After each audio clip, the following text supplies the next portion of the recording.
बिस्मिल्लाहिर्रहमानिर्रहीम। अस्सलामु अलैकुम students, welcome to Al Yusuf law college. हमारे बुक का नाम है इंट्रोडक्शन टू सोशियोलॉजी। आज हम इसका क्वेश्चन नंबर 1 करेंगे।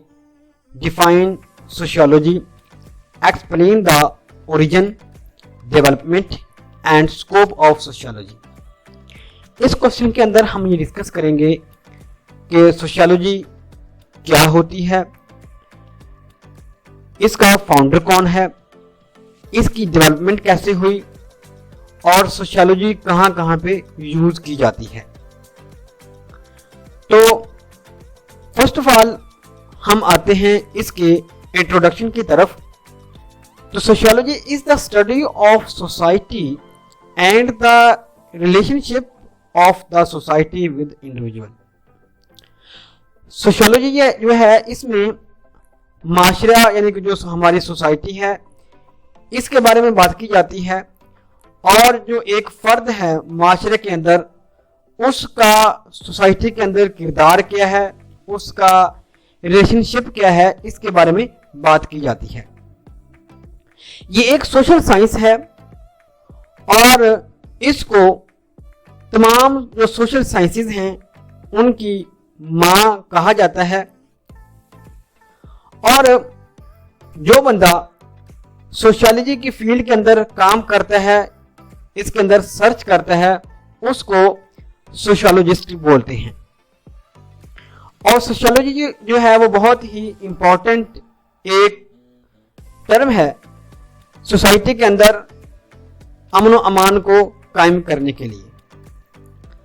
अब हम बात करेंगे अपने नेक्स्ट स्लाइड के अंदर कि जो लफ्ज़ सोशियोलॉजी ये है ये कहाँ से निकला है।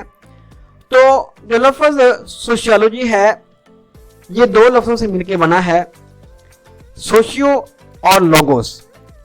सोशियो जो है ये एक लैटिन वर्ड है, इसका मतलब है रिलेशनशिप, और जो लोगोस है ये एक ग्रीक वर्ड है, इसका मतलब है डिस्कशन। यानी कि हम ये कह सकते हैं कि सोशियोलॉजी के अंदर हम जो ताल्लुकात हैं उसके बारे में बात करते हैं, यानी कि सोसाइटी के अंदर जो एक फ़र्द है उसका क्या क्या काम है, उसका रिलेशनशिप क्या है, उसके बारे में हम बात करते हैं।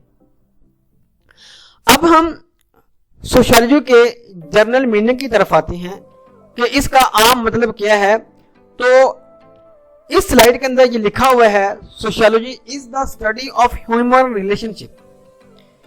इट्स मीन्स दैट कि जो सोशियोलॉजी है ये इसके अंदर जो इंसानी ताल्लुकात हैं उनको डिस्कस किया जाता है कि जो इंसान है, जो एक फ़र्द है, जो एक ह्यूमन है, उसके ताल्लुकात क्या हैं, उसके ताल्लुकात के बारे में, उसके रिलेशनशिप्स के बारे में बात की जाती है कि वो किस तरह के होने चाहिए।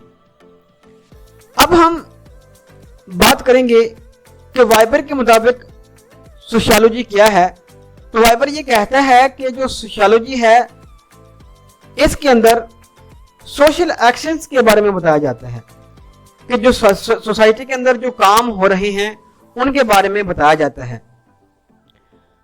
वार्ड और ग्राहम के मुताबिक जो सोशियोलॉजी है ये सोसाइटी की साइंस है, यानी कि आप ये कह सकते हो कि सोसाइटी की जो साइंस है ना उसको उसने सोशियोलॉजी का नाम दिया है।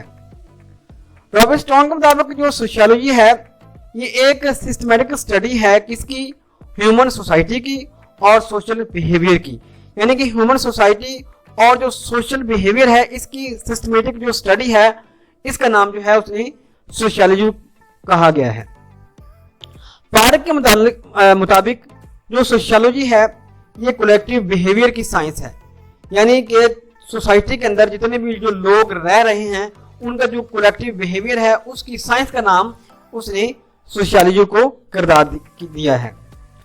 अब हम बात करते हैं जी कि जो लफ्ज़ जो सोशियोलॉजी है इसका फाउंडर कौन है, इसका ओरिजिनेट कहाँ से, इसको ओरिजिनेट किसने किया।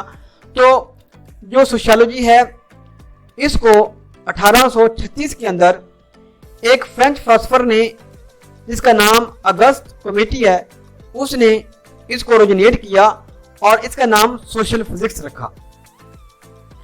आगे नेक्स्ट हम बात ये करेंगे कि जो मुस्लिम फिलासफर्स हैं वो कौन कौन से हैं जिन्होंने सोशियोलॉजी के अंदर अपना अहम किरदार अदा किया, या फाउंडेशन ऑफ सोशियोलॉजी के अंदर मुस्लिम फिलासफर्स कौन कौन से हैं जिन्होंने अपना अहम किरदार अदा किया। तो फर्स्ट ऑफ ऑल आता है नाम इब्न खल्दून, अल कंदी, अल फरेबी, अल मावर्दी और इब्न सीना। अब हम इस स्लाइड के अंदर बात ये करेंगे कि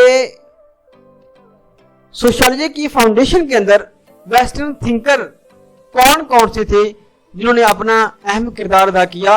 और यह हम बात करेंगे अगस्त कमेटी से पहले की, कि जो अगस्त कमेटी है ये एक फ्रेंच फिलासफर था जिसने जो सोशियोलॉजी है इसका नाम रखा सोशल फिजिक्स। और इससे पहले कौन कौन से जो वेस्टर्न थिंकर थे जिन्होंने सोशियोलॉजी के अंदर अपना अहम किरदार अदा किया। तो अरिस्टो है, प्लाटो है, सोक्रेट्स है, मिचाइवली है, थॉमस हॉबिस है और कैंट। ये वो वेस्टर्न थिंकर्स हैं जिन्होंने अगस्त कमेटी से भी पहले सोशियोलॉजी के अंदर अहम किरदार अदा किया। अब इस स्लाइड के अंदर हम बात करेंगे कि जो सोशियोलॉजी है ये कहां कहां में इस्तेमाल होती है, सोशियोलॉजी का इस्तेमाल कहां कहां पे है, या आप ये कह सकते हो कि कहां कहां सोशियोलॉजी की जरूरत पेश आती है, किस किस एरिया के अंदर सोशियोलॉजी की जरूरत पेश आती है। तो इसके बारे में हम बात करेंगे कौन कौन से अहम पहलू हैं। तो पहला है जी सोशल स्ट्रक्चर। जब हम सोशल स्ट्रक्चर बना रहे होते हैं तो हमें सोशियोलॉजी की जरूरत पड़ती है। सोशल बिहेवियर के अंदर भी, सोशल रिलेशनशिप्स के अंदर भी, सोशल इश्यूज के अंदर भी, सोशल इंस्टीट्यूशंस के अंदर भी, सोशल कल्चर के अंदर, सोशल ग्रुप्स और ऑर्गेनाइजेशंस के अंदर और सोशल मोबिलिटी के अंदर। ये वो सारे अहम पहलू हैं जिनके अंदर सोशियोलॉजी की जरूरत पड़ती है, या आप ये कह सकते हो जिनके अंदर जो सोशियोलॉजी है वो यूज की जाती है। कहाँ कहाँ पे जो सोशियोलॉजी है उसका यूज है, ये वो सारे अहम पहलू के नाम डिस्कस किए गए हैं, इनको आपने याद कर लेना है। आगे हम इस स्लाइड के अंदर हम ये बात करेंगे कि लॉ की फील्ड के अंदर सोशियोलॉजी की इंपॉर्टेंस क्या है। लॉ के अंदर हम सोशियोलॉजी को क्यों इस्तेमाल करते हैं, क्यों हमें इस लॉ के अंदर अपनी इस LLB के अंदर सोशियोलॉजी पढ़ने की जरूरत पड़ रही है। तो to provide the basic needs of society, माशरे की जो बेसिक जरूरियात हैं वो प्रोवाइड करने के लिए, देने के लिए हमें सोशियोलॉजी की जरूरत पड़ती है, क्योंकि सोशियोलॉजी के अंदर basic needs of society discuss की गई होती हैं। Maintenance of peace and security, यानी कि माशरे के अंदर अमन व अमान और सिक्योरिटी के लिए सिक्योरिटी को मेंटेन करने के लिए भी सोशियोलॉजी बहुत इंपॉर्टेंट किरदार अदा करती है। प्रोटेक्शन ऑफ ह्यूमन राइट्स, जो इंसानी राइट्स हैं, जो इंसानी हकूक हैं, उनकी प्रोटेक्शन के लिए। Elimination of crimes from society, society के अंदर से क्राइम्स को खत्म करने के लिए। To organise the society in proper form, और प्रॉपर फॉर्म के अंदर सोसाइटी को ऑर्गेनाइज करने के लिए भी सोशियोलॉजी का इस्तेमाल किया जाता है लॉ के अंदर। To create the smooth relationship among the people and organ of society, society के जो ऑर्गन्स हैं और लोगों के दरमियान में एक स्मूथ रिलेशंस को कायम करने के लिए सोशियोलॉजी का इस्तेमाल किया जाता है, या सोशियोलॉजी की जरूरत पेश आती है लॉ के फील्ड के अंदर। इस स्लाइड के अंदर हम बात करेंगे कि सोशियोलॉजी की टाइप्स कौन कौन सी हैं। अगर हम वैसे बात करें तो सोशियोलॉजी की बहुत सारी टाइप्स हैं, जिनमें सबसे पहले आती है historical sociology, sociology of family, इनके इसके अंदर जो फैमिली के राइट्स हैं वो बयान किए जाते हैं। Sociology of communities, sociology of religion, educational sociology, political sociology और sociology of law. Thanks for watching. बेटा ये आपने अपना इस लेक्चर को तैयार करना है। ये जो हमने ब्रांच पढ़ी हैं, ब्रांच ऑफ सोशियोलॉजी, इनको आपने याद कर लेना है, और इनकी जो डिटेल है वो हम इंशाल्लाह नेक्स्ट जो लेक्चर्स हैं उनमें डिस्कस करेंगे। तब तक के लिए अल्लाह हाफिज।